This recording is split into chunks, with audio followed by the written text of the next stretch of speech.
This is going to be a detailed guide of how to go about doing Crota by yourself.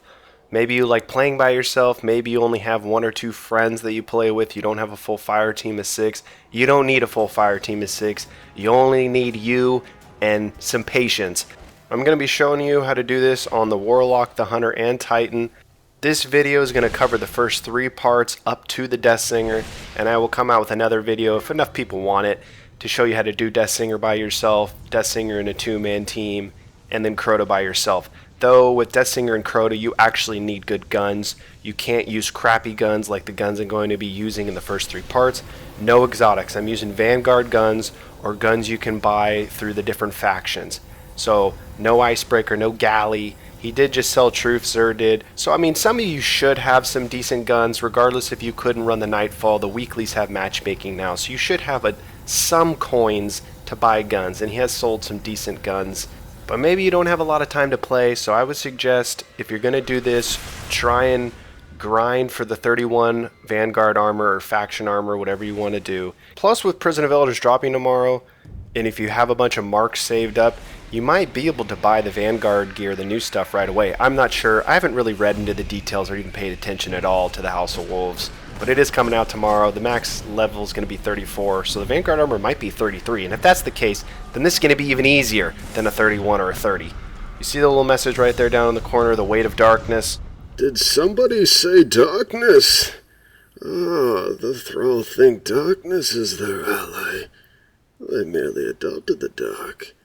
I was born in it. Peter Dinklage woke me up as a guardian.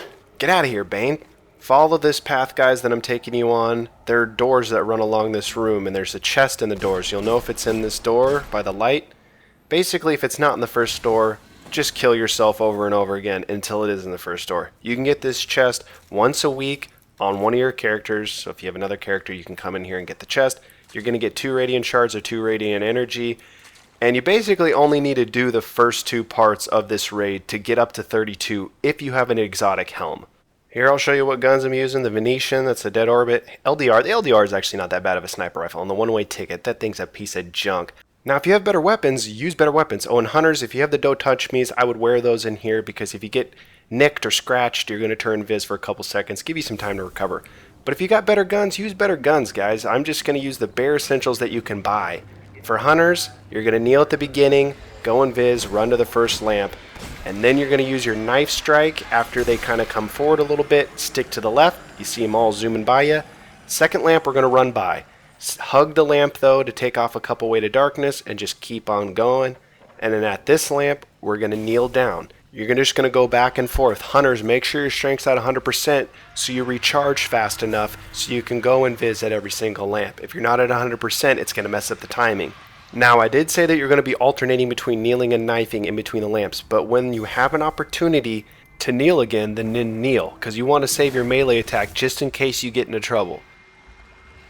Now see, I'm going to wait, and I go. And if I wouldn't have been able to in time, I still had the knife just in case it got messed up. Now, in the shorter distance lamps like this, you're probably not going to have the knee recharged in time, so you'll have the knife strike just in case you get in trouble. So just be aware of how far the distance is between lamps. These 2 lamps are pretty short again, so you're not going to be able to do kneel back to back between those 2 short lamps. Now the next lamp is really, really far away, so you might be able to kneel here, which I usually do, but for some reason, the Thrall, it's usually only 1 spawns in front of you like that out of the hole. There was 3 that time.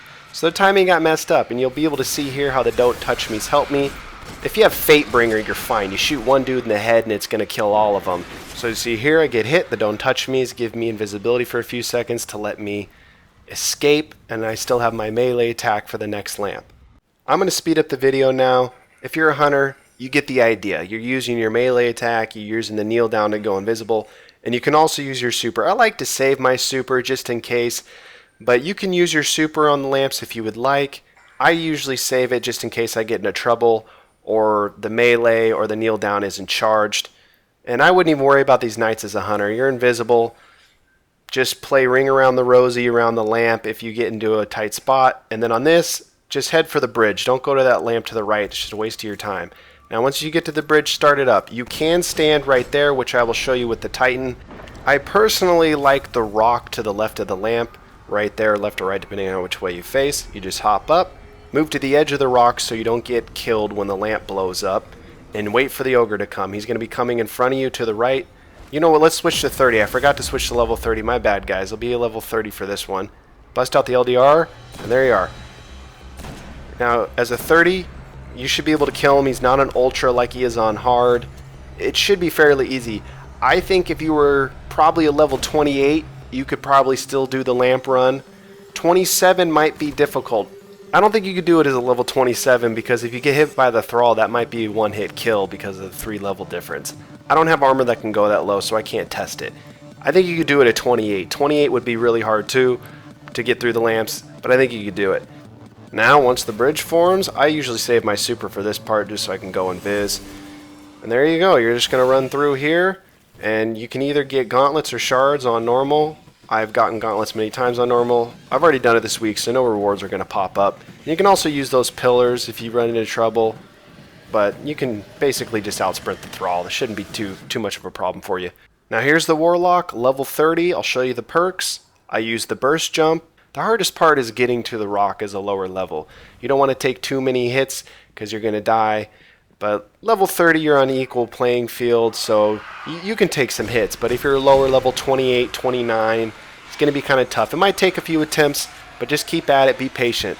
So once you get to the rock, we're going to wait for our darkness level to go all the way down, and we're going to jump from the back half of the rock. And you need your super because it's going to give us an extra boost to get over the lip of the wall. So here we go. We're jumping at the peak of the jump. Hit your super, and that's going to give you an extra little burst. And there you go. We made it. And there's the lights down there. That's where you start. And just find a lamp. And you're going to do the same thing you do kind of as the hunter. You just go lamp to lamp. But this time you don't have to go invisible. There's nobody that's going to spawn up here. There will still be the knights. But you get the gist. You're just going to run. Take your way to darkness off. Oh, the weight of darkness. Are you afraid of the dark? Get the hell out of here, Bane. Now, one thrall might spawn out of the little holes, but you won't have to worry about that. You won't get bombarded like you do with the hunter. Here are the Titan perks. These are the perks you're going to use to do the rock jump. It's kind of like the Warlock. You're going to jump from the back half of the rock, and we're going to have a bird's eye view. I don't have a Titan. I only have a hunter and a Warlock, so we're going to be scoping out my friend. And he's a 32. He didn't have any lower level Titan gear, but it's the same thing. You can be a level 30 and make it to the rock. Now, the spawning was all messed up because I was kind of dicking around shooting thrall. It won't be this crowded when you run by yourself if you just start it right away. But when people alert the thrall, the spawning kind of gets messed up. So same thing as a Warlock, jumping on the rock. Wait till your darkness is all the way down. And the Titan has an easy, because the Titan has that super, super high jump. And there you go. Easily make it. Now, I said I was going to show you how you can stand on this pillar. So he can go up there, and you can have a direct eyesight. You see the lit up lamp. That's where the ogre's going to spawn, and you can snipe directly through there. And as a Titan, you have a lifeline. Warlock, you have a lifeline. Self-res. Titan, you have the bubble if you want to pop it. So it's pretty easy, you guys. If you have a 331 sniper, you should be able to kill the ogre if you got rockets. And if you do get in trouble as a Titan, pop that bubble, blessings of light, and hope for some gauntlets. You've made it through the first part. Hopefully you got some gauntlets. Now, maybe you're rolling with a couple friends, 1 or 2 buddies. You're going to have to despawn the enemies on this side before you swing across the bridge. I'm going to show you how to swing across on the Hunter, the Titan, and the Warlock. But if you play solo, then just fast forward the video to the swinging across part. If you play with a couple buddies, 1 or 2 people, I'm going to show you how to get up top. With the Hunter and the Warlock, you're going to jump there first. The Hunter then has to jump there. And then you got to jump right there. Now, if you're a Titan, though, you got that super jump. You can jump from here, down here, up to the spot I just shot at. You can skip the first 2 jumps. And if you're a Warlock and you got self-res, you don't have to do this at all. But if you don't have self-res, I'm going to show you how to get up with the Warlock, too. So here we go. This is the Hunter. Use the triple jump, and you're making it to the first spot. Now, the second spot, you can kind of slide off, so you got to be careful.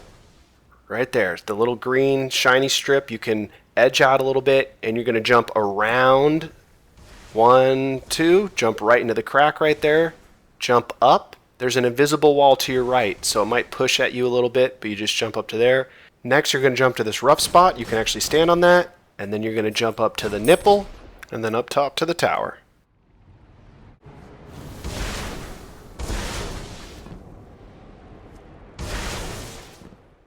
Now sometimes because you're technically off the map, it will like stick you on top of the nipple there, or it will push you back down.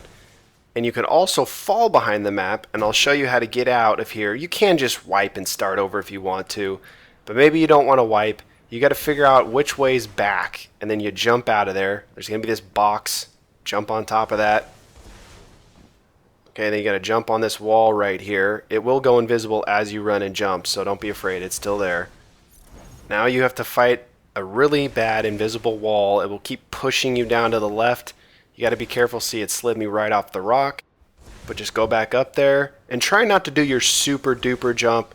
Kind of want to do the little tiny, little hop that you can do. Kind of hop over that crest right there. And then from here you can do your jump. It's just getting over that little hump. Now get back to the nipple. Slid me right back down. It's going to be tough with the hunter, you guys. The hunter's jump, there's not a lot of control. It is pretty tough. So I was tired of the nipple kicking me off, so I just jumped up from the rough spot with the hunter. Got the triple jump. You can make it. Just sometimes that triple jump sucks. Now with the hunter, to get up top again, you got to run against the wall and then use your jump. And I didn't make it because I ran into that stupid little pillar. So just run against the wall. 1, 2, and you're up. Now make sure you started the plate too. I didn't really mention that, but I showed you. I started the plate.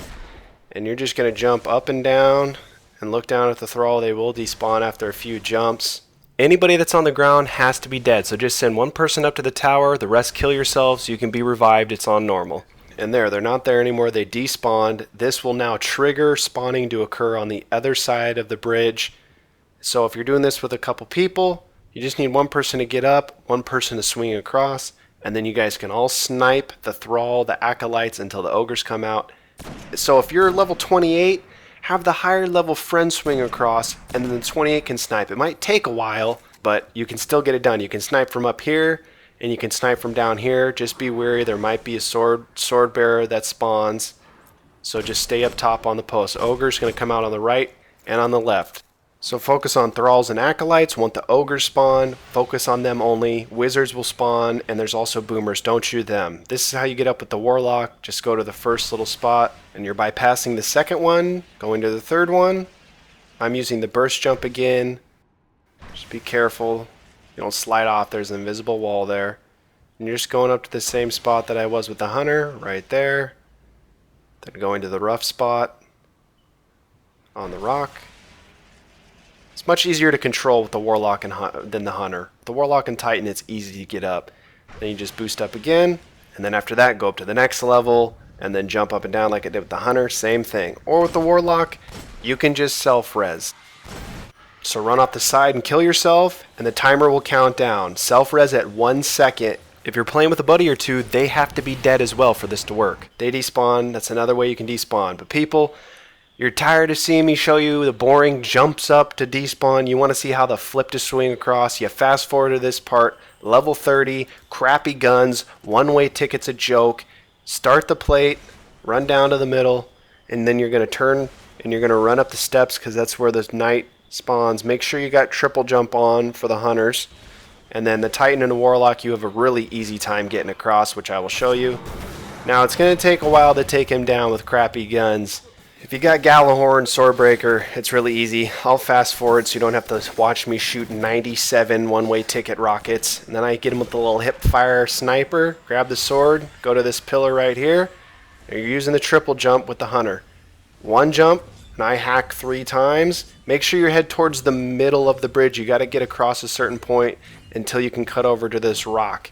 And then you cut over the rock and hammer this R1 button so you don't slide off the rock. Fight your way up to the wall, double jump, and there you go, you're up pretty easy. Now go over to the lamp and sit down, recover, pop a pack, and if you got somebody sniping, you're going to stay sitting right there the entire time if you have somebody sniping on the other side. Now with the Warlock, it's easy. You're just going to go to the bridge, you're floating, and at the top of your jump, start hacking away. Now I go to the rock with the Warlock. I know people that have gone just across to the bridge without going to the rock with the Warlock. I don't use the Warlock very often. The Hunter's my main character, so I'm not as familiar with it. Now you can go and try and kill the Gatekeeper as a 30 if you want to, but you're going to get smoked, so I would suggest not doing it. I had self-res, so just leave the Gatekeeper alone. Next, we're going to have the Titan jump. My friend says you want to aim for the pillar and then start swinging away once you get to the top of your jump, and you're going to curve and you're going to make it across in a single bound because the Titan just is cool like that. Again, he's a 32. You can see how easily he's going to be able to kill the Gatekeeper if you want to kill it. Now, a lot of people, there's different strategies. You can stay behind the lamp the entire time if you want, but you have to deal with Thrall coming around the side, and you got to deal with the Gatekeeper if you don't kill him. Now, you can kill guys to the left of the lamp, and you can kill guys to the right of the lamp. If you shoot on the right side, though, Thrall will get attracted, and they'll come closer and closer, and there is a chance that you can get meleeed. You'll see here I'm killing guys on the right, and they just come flowing. Now, the Gatekeeper can fall off. Here's what I wanted to show you right here. You can get killed like that really, really easily, especially if Ogres are out. Thrall will pile around and you can get killed. Now you can also get enraged killed by the Ogre if you can't kill him fast enough, and he'll come up here and friggin' Hulk smash you. So you're saying enough is enough, man. I don't care how you're going to keep dying. Show me how I'm going to survive and beat this. Go to the right. This is the strategy I use every single time I do this by myself. I enjoy the right side because you don't have to deal with wizards. You only are going to have to deal with acolytes, thralls, and the ogre when he comes out. Unlike the lamp, you won't have to worry about the Gatekeeper if you don't kill him. He will not come over this far. So you just have to worry about killing acolytes and thralls. Now let me put on the right weapons. I do have Fatebringer on because I had swung across and died multiple times just to show you kind of how you die. I guess that's kind of pointless. You just want to see how you actually beat it. Let's get off this piece of junk Gjallahorn and put on the beast of all beasts, the one-way ticket with no tracking. Pop a pack, make sure you got 6 rockets. Now I was lucky on this, the fact that there's some heavy dropped, because I'm just going to be able to spam rockets to kill this ogre. Now, if heavy doesn't drop, don't worry about it, because you got grenades, you got your primary, you got your sniper rifle, and hunters you got golden gun, titans you got your bubble, warlocks you got your self-res and double nades, titan you could have double nades if you got the right gear. So you're fine if you don't have an abundance of rockets, but you want 6, especially if you're using this piece of junk one-way ticket. Now if you have a better rocket launcher, you got Truth, you got Dragon's Breath, you got Hunger of Crota, you have Gjallahorn, then use those, because those will eat up these ogres even if you are level 30. It doesn't matter. So you're just going to kill Thrall and acolytes, stay by these 2 rocks. They're going to give you cover from enemy fire. Once the wizards come out, you know that ogres are near. You'll see wizards come out. There'll be a wizard that comes out in the middle, and there'll be a wizard that comes out on the left side. No wizard comes out on the right side, hence why we want to be on the right side. There's also no boomers on the right side, which there are boomers in the middle, and there's boomers on the left side. So you're basically just buying your time. He's going to come out behind you, kill acolytes. See, wizards appear. That means next few enemies you kill, ogres are on their way. So just be mindful that they're going to be spawning soon, so you don't get caught off guard. I'm just going to super fast forward here so you don't have to just see me dance around with this wizard, but you got the rock for protection. I killed that thrall, and here comes the ogre. Now use these 2 rocks, the rock to my left that I'm hugging and the rock in front of me for cover, and you can just dance around and keep away from the ogre. There's 2 rockets. See, the wizard will shoot at you. If that's the case, just drop back and take cover. Just keep moving back and forth. The ogre's going to stay with you because he knows you're here. And you just basically play keep away, guys. Be careful, be patient. Just reload. You see the totem was going off for half a second. That's fine. The totem will do that. It just wants you to get a little bit closer. See, it's going off, but it's fine. Just move a little down the way. And then see, took him out. So if the totem goes off, just move back towards them a little bit and they'll go away. Now for the next ogre, you're just going to be able to snipe him. I'm fast forwarding again. You get the idea. Use the rocks for cover, dip back if you go into the red, dip back forward, get some pop shots on the ogre, take cover, rinse and repeat. There we go. We're going to get our last headshot. Ogre's down. Once both ogres are dead, the other enemies will despawn. Feel free to roam around out here. Dance, celebrate, teabag, and hopefully you got some boots or the chest. Next part is the Shriekers. I would farm for heavy if you don't have heavy on you, and I couldn't pop a pack. I was waiting on a cooldown. So just keep shooting Thrall until they drop some heavy for you. So this is a long hallway, and there are 2 Shriekers you need to take out. Each Shrieker has their own force field door. The chest at the end of this hallway is on a timer, so you got to be kind of quick about it. So once you kill this first Shrieker, stay back in the room and wait for the Shrieker balls to come. Once they enter the room, you're going to run to the left and avoid them. You might get hit by one or two, the ones that are in the back, but you'll dodge most of them. And hug this left wall, jump to evade Thrall, shoot, keep hugging the wall. The coffins will provide a little buffer from the Thrall. And there you go. Second wall's down, now haul ass Indiana Jones style. If you have a Warlock and you get killed on that second Shrieker, you can self-res. And Titans, you can pop a bubble after the first Shrieker to help you re-heal for the second one. I would suggest Blessings of Light, Armor of Light, and if you got Helmet Save 14, put that bad boy on. I hope this video was helpful, you guys. I can post solo Deathsinger and solo Scrota Gomez if people really want me to. You just need better weapons. I went in there on Deathsinger as a level 30 with that one-way ticket and got wrecked. If you get breathed on too hard, you die. If this video was helpful or you enjoyed it, please like, comment, subscribe. I upload walkthroughs and helpful videos like this. I joke around, have fun in all my videos, and I don't talk over the dialogue. So if you enjoy that type of style, then check out my other vids. Have a good day, guys. See ya.